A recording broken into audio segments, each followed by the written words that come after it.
So now the focus was to find out the biochemical nature of the transforming principle.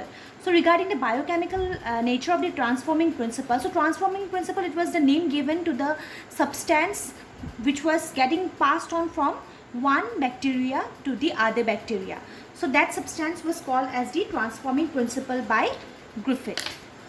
So in order to know the biochemical nature of the transforming principle, somebody thought that it could be proteins, some of them thought that it could also be fats or carbohydrates, or it could be nucleic acids. So there were different opinions that what it could be.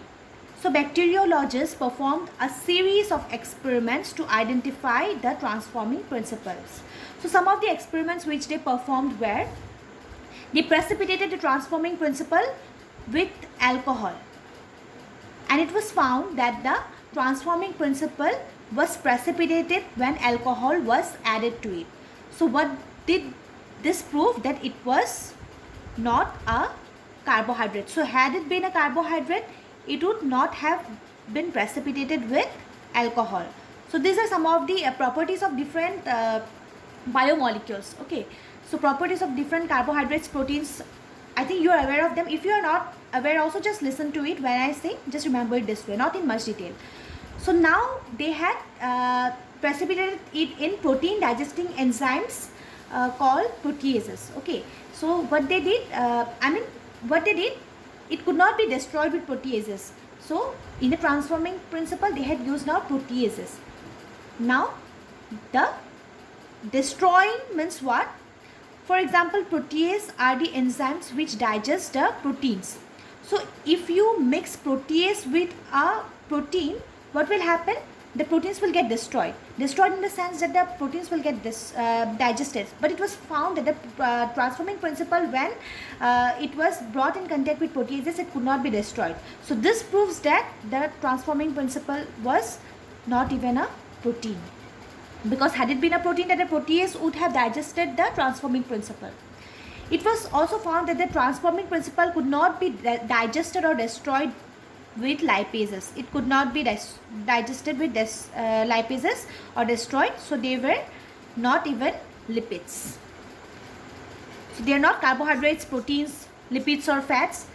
Then the transforming principles looked little similar to the nucleic acids. They might be rich in nucleic acids, but again in nucleic acids also there are two options. One is RNA and the other one is DNA. So what could be that? So then it was tried with the enzyme that digests the ribonucleic acid, that is ribonuclease. It is the enzyme that digests ribonucleic acid. But see, here also the transforming principle could not be inactivated. Okay, it remained the same. It could not be inactivated. This proved that it was not RNA. Now the only option that was left was to DNA.